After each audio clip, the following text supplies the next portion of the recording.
Hello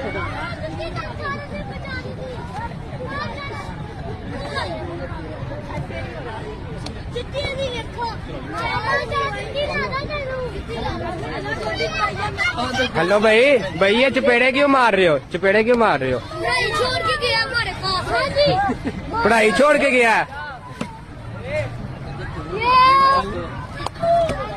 देखो ना मारो यार, बुरी बात है।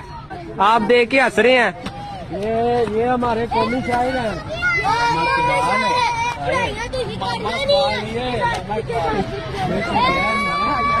चाचू इनू समझाओ ना चपेड़ा मारो।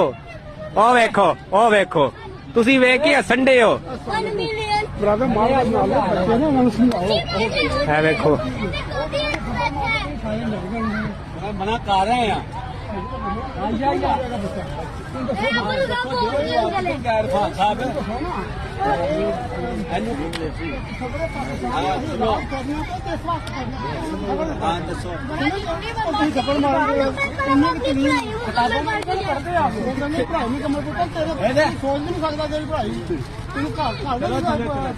पढ़ाई